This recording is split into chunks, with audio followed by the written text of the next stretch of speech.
बिस्मिल्लाहिर्रहमानिर्रहीम। एक बार ओपास और मिर्निया भाग निकले, लेकिन रास्ते में ही पकड़े गए। फिर वैटजा ने ओपास पर पहरा खड़ा कर दिया। उसके लिए हुक्म था कि महल से बाहर नहीं जा सकता। ओपास अपने बादशाह भाई के लिए और मिर्निया अपने बाप के लिए एक टेढ़ा मसला बने रहे। उनकी मोहब्बत की दास्तान तलेतला में मशहूर हो गई और 2 साल गुजर गए। एक रोज़ अचानक शाही महल में खलबली मच गई। इत्तला आई थी कि फ़ौज ने बगावत कर दी है और बगावत की क़यादत फ़ौज का कमांडर राड्रिक कर रहा है।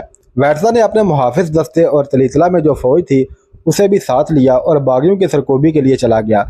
वो इस जोम में गया था कि जाते ही बागियों का कला कमा कर देगा, लेकिन हालात उसके खिलाफ थे। उसे मालूम नहीं था कि उसके खिलाफ फ़ौज में और गिरजू में भी प्रोपोगंडा किया गया था कि वो अपने मुल्क का वफादार नहीं और वो किसी दूसरे मुल्क के बादशाह के साथ मुल्क का सौदा कर रहा है।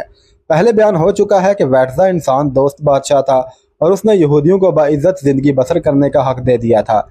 उसकी फ़ौज के अफसर, जागीरदार और वज़ारा उससे नाराज़ हो गए थे। पादरी तो उसके और ही ज़्यादा खिलाफ हो गए थे, क्योंकि पादरियों को यहूदियों की खूबसूरत लड़कियां मिला करती थी और वैटजा ने यह सिलसिला रोक दिया था। जागीरदार और मजहबी पेशवा जिसके खिलाफ हो जाएं, उसका इक़्तिदार में रहना मुहाल हो जाता है। वैटजा की बादशाही ऐसे ही हालात का शिकार हो गई। वो जो फ़ौज तलेतला से लेकर निकला था उसे वो अपनी वफादार फ़ौज समझता था, लेकिन बागियों के सामने जाकर ये फ़ौज धोखा दे गई और बागियों से जा मिली। वैटजा राड्रिक के हाथ लगा और कत्ल हो गया। उसके ख़ानदान के कुछ अफराद बच निकलने में कामयाब हो गए और समंदर पार से वस्ता पहुँच गए, जहाँ जूलियन ने उन्हें पनाह दी। जूलियन वैटजा का दामाद था, वरना उन्हें वहाँ भी पनाह ना मिलती, क्योंकि जूलियन उंदलस का बाजगुजार था। कमोबेश 20 साल बाद ओपास और मिर्निया एक दूसरे को देख रहे थे। मिर्निया के कहने पर कोचवान अपनी अपनी भगियों के पास चले गए और मिर्निया ओपास को वहां से टीकरी की ओट में ले गई। उनकी मुलाकात बहुत ही जज्बाती थी। कुछ देर तो उनके आंसू एक दूसरे को अपना हाल दिल सुनाते रहे। दोनों के जिस्म तो जैसे एक हो गए थे। तुम्हें कैसे मालूम हो गया था कि मैं तलीतला में मौजूद हूँ?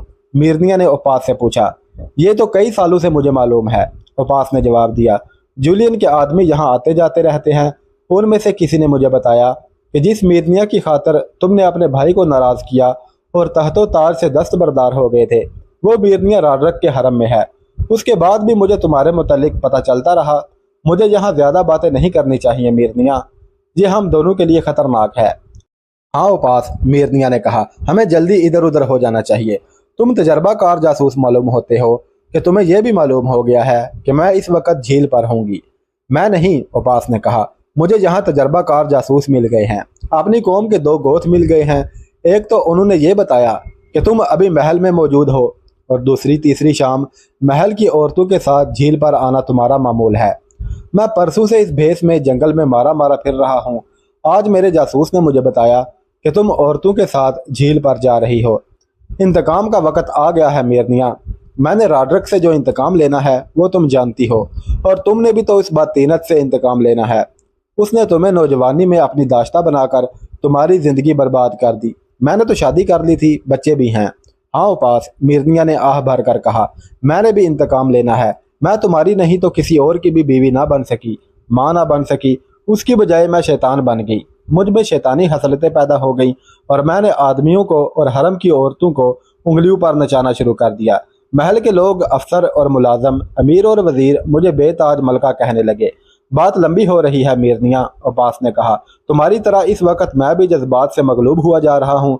दिल कहता है कि 20 साल पहले की बातें करें, ज़माना 20 साल पीछे चला जाए और मैं तुम्हें वो ख्वाब सुनाऊं जो तुम्हारी जुदाई मुझे दिखाती रही है। मिर्निया ने कहा, तुम्हें देखकर मेरे जज्बात बेकाबू हो गए हैं। इस वक्त जज्बात को काबू में रखो मिर्निया, ओपास ने कहा। मैं कह रहा था, इंतकाम का वक़्त आ गया है। मुझे मालूम हो चुका है कि तुम हमला आवरों के साथ आए हो, मिर्निया ने कहा। ये कौन है? बर्बर, ओपास ने कहा। बर्बर मुसलमान। ओपास ने उसे तफसील से बताया कि मुसलमानों को जूलियन ने किस तरह हमले के लिए तैयार किया था। फिर उसने कहा कि उनकी फ़ौज में गोथ भी हैं और यहूदी भी।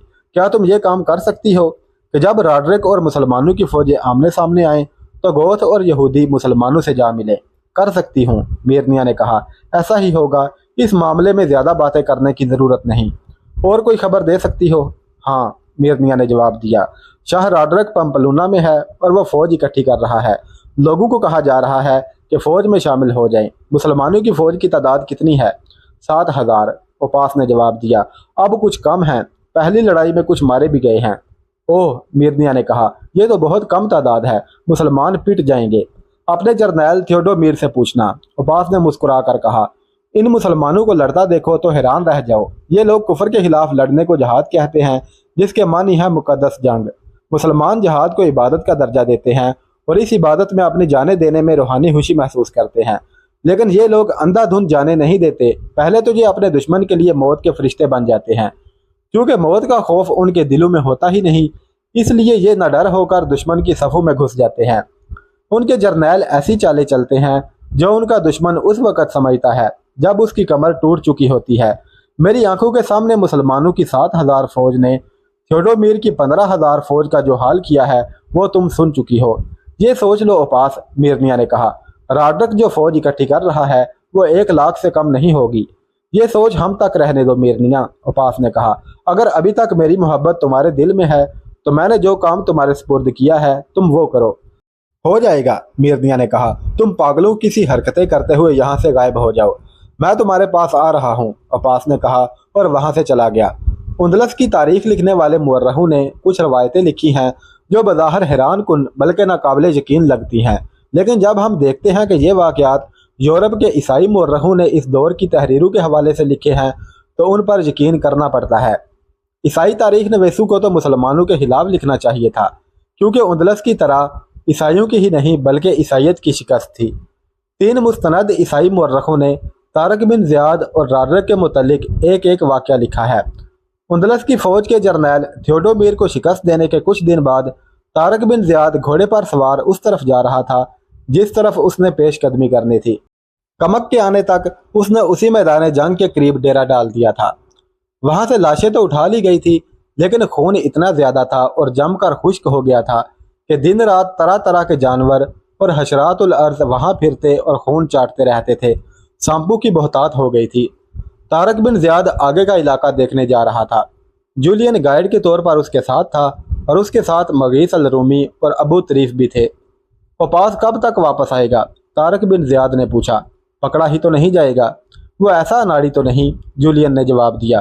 कुछ करके ही आएगा। वो ऐसे बहरूप में गया है कि उसे कोई पहचान ही नहीं सकेगा। उसकी गिरफ्तारी का इम्कान कम ही दिखाई देता है।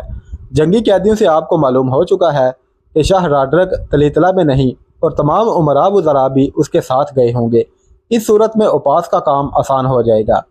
वो बातें करते मलाहों और माहीगिरों की बस्ती से आगे निकल गए। तारक बिन ज़ियाद को बताया गया था कि दूर दूर तक कोई कस्बा, कोई शहर नहीं, इसलिए यहाँ फौज भी नहीं। वो और आगे चले गए। इलाका खूबसूरत और सरसब्ज़ था। कुदरत के इस हसीन खित्ते में छोटी सी एक बस्ती थी जिसके अंदर और बाहर लोग घूम फिर रहे थे। तारक और उसके साथी बस्ती के करीब पहुंचे तो सब लोग अपने घरों को भाग गए। जूलियन, तारक बिन ज़ियाद ने कहा, इन्हें शायद मालूम हो गया है कि उनकी फ़ौज को हमने शिकस्त दी है। इन्हें कौन समझाए कि हम उन फातेह बादशाहों में से नहीं जो कोई शहर फतह करते हैं तो उनके फौजी घरों में घुसकर लूट मार, कत्लो गारत और लड़कियों को बेआबरू करते हैं। इब्ने ज़ियाद, जूलियन ने कहा, समझाने की क्या ज़रूरत है? तुम्हारी तरफ से कोई ऐसी हरकत नहीं होगी तो ये खुद ही समझ जाएंगे। वो ये बातें कर ही रहे थे कि एक ज़ईफ़ुल उमर औरत बस्ती से निकली और तारक बिन ज़ियाद के रास्ते में खड़ी हो गई। तारक ने अपना घोड़ा रोक लिया और उसके साथियों के घोड़े भी रुक गए। क्या तुम में इस फौज का कमांडर भी है जिसने हमारी फौज को शिकस्त दी है? बुढ़िया ने पूछा। हाँ बड़ी अम्मा, जूलियन ने तारक की तरफ इशारा करके बुढ़िया की जुबान में कहा। यह है उंदलस की फौज को शिकस्त देने वाला फातेह। घोड़े से उतरो। बुढ़िया ने तारक से मरऊब हुए बगैर उसे कहा, और अपना सर नंगा करो। मगीस अल रूमी उंदलस की जुबान समझता था। उसने तारक बिन ज़ियाद को बताया कि बुढ़िया क्या कह रही है। तारक बिन ज़ियाद घोड़े से उतरा और अपना सर नंगा कर दिया। ओह, बुढ़िया ने तारक के सर पर हाथ फेर कर कहा, तुम आ गए हो। मेरा खामद काहन था जिसकी पेशगोइयों की शोहरत दूर दूर तक थी। अब वो मर गया है। उसने मुझे कई बार कहा कि बाहर से एक कौम आएगी और उंदलस को फतह करके इस मुल्क पर हुक्मरानी करेगी। उसके कमांडर की निशानियां ये होंगी कि उसके सर और दाढ़ी के बाल सुरही माइल होंगे और उसकी पेशानी चौड़ी होगी। वो तुम ही हो। तुम्हारे बाल सुरही माइल हैं और तुम्हारी पेशानी चौड़ी है। एक निशानी और रह गई है। अपना बायां कंधा नंगा करो। उस पर एक मोटा तिल और तिल के इर्द गिर्द बाल होंगे। मगीस अल रूमी ने तारक बिन ज़ियाद को बताया कि बुढ़िया ने क्या कहा है। फिर उसे कहा कि वो अपना कंधा नंगा करे। बुढ़िया ठीक कहती है। तारक ने अपना बायां कंधा नंगा करते हुए कहा, मेरे इस कंधे पर तिल मौजूद है, उंदलस को तुम ही फतह करोगे। बुढ़िया ने तारक का तिल और तिल के इर्द गिर्द बाल देखकर कहा, वो तुम ही हो जो इस मुल्क के लोगों को बादशाह और उसके कारिंदों के जुल्मों सितम से नजात दिलाओगे। ये रवायत 3 मुस्तनद मुर्रहों लेन पॉल, स्टीफन्स और बाज़वर्थ स्मिथ ने लिखी है। मेरे रफीको, तारक बिन ज़ियाद ने अपने साथियों से कहा, मैं तुम सबको और अपने पूरे लश्कर को अपना ख्वाब सुना चुका हूँ, जिसमें रसूलुल्लाह सल्लल्लाहु अलैहि वसल्लम ने मुझे बशारत दी थी कि हमें फतह हासिल होगी। अब बुढ़िया मुजदा सुना रही है कि उंदलस का फातेह मैं ही हूँगा, लेकिन याद रखो हमें जानू की बाजी लगाकर लड़ना होगा। उसी रात उपास आ गया। वो बड़ी लंबी मुसाफत तय करके आया था। वो पहले जूलियन के पास गया। जूलियन उसे तारक बिन ज़ियाद के खेमे में ले गया, जहाँ दूसरे सालार भी बैठे हुए थे। उपास ने अपनी सारी कारगुजारी सुनाई, मीरनिया से मुलाकात और उसके साथ उसने जो बातें की थी वो सुनाई। क्या तुम्हें यकीन है कि ये औरत इतना बड़ा और इतना नाजुक काम कर देगी? तारक ने पूछा। मुझे उस पर एतमाद है, उपास ने कहा। अगर मीरनिया ये काम नहीं करेगी या नहीं कर सकेगी तो दूसरे कर देंगे। गोथ कौम के कुछ सरदार वहाँ मौजूद हैं, मैं उन्हें मिल आया हूँ। लेकिन इब्ने ज़ियाद, ये सुन लो कि राडरिक कमोबेश 1 लाख फौज अपने साथ लाएगा। पंपलूना से तलीतला तक के लोग फौज में शामिल हो रहे हैं। ये तो मेरे लिए बड़ी अच्छी खबर है, तारक बिन ज़ियाद ने कहा। अगर लोग फौज में शामिल हो रहे हैं तो वो हजूम की सूरत में लड़ेंगे। वो तरबियत याफ्ता और तजर्बाकार फौज की तरह नहीं लड़ सकेंगे। वो जंगी तंजीम से बेबहरा होंगे। फिर भी हमें किसी खुशफहमी में मुब्तला नहीं रहना चाहिए, सलार अबू ज़रुआ तरीफ ने कहा। हमारे पास इतनी फौज कभी नहीं होगी। हमें ज़्यादा से ज़्यादा कमक मिली तो 7,000 से ज़्यादा नहीं होगी। मैं तुम सबको ये बताना चाहता हूँ, तारक ने कहा, कि अल्लाह हमारी फतह के असबाब पैदा कर रहा है। उपास तलीतला में जो कुछ कर आया है अल्लाह का हाथ कर रहा है। अमीर मिस्र अफ्रीका मूसा बिन नसीर ने खलीफा वलीद बिन अब्दुल मलक को तारक बिन ज़ियाद की पहली फतह का जो पैगाम भेजा और कमक मांगी थी, उसके जवाब में खलीफा ने दमिश्क से कमक रवाना कर दी थी, जिसकी नफरी 5,000 थी। किसी भी तारीख में तफसील नहीं मिलती कि उन 5,000 में सवार कितने और प्यादा कितने थे। अलबत्ता ये हकीकत सबके सामने थी कि यह कमक खतरनाक हद तक कम थी। तारक बिन ज़ियाद के पास पहले 7,000 फौज थी, जिसमें उंदलस की पहली लड़ाई में कुछ कमी आ गई थी जो मामूली थी। कमक मिलाकर नफरी 12,000 हो जाती थी। उधर राडरक के ऐलान के जवाब में लोग जोक दर जोक फौज में शामिल हो रहे थे। चंद दिनों में ही राडरक की फौज की तादाद 50,000 हो गई थी और ये तादाद तेजी से बढ़ रही थी। राडरक को मशीरों ने कहा था कि हमला आवरों की तादाद सिर्फ 7,000 है और इतनी थोड़ी तादाद के लिए इतनी ज़्यादा फौज इकट्ठी ना की जाए। एक तो वक़्त ज़ाया हो रहा है, दूसरे अखराजात बढ़ रहे हैं। थियोडोमीर ने हमला आवरों को जिन और भूत कहा है। शाह उंदलस, राडरक ने बादशाहों की तरह गरज कर कहा, मैं 1 लाख से ज़्यादा फौज लेकर जाऊंगा ताकि दुनिया की दूसरी कौमों को भी पता चल जाए कि शाह उंदलस कितना ताकतवर है। फिर उन दिमागों से उंदलस पर फौज कशी का भूत निकल जाएगा। मैं ज़्यादा से ज़्यादा फौज से उन 7,000 हमला आवरों को कुचल डालूंगा।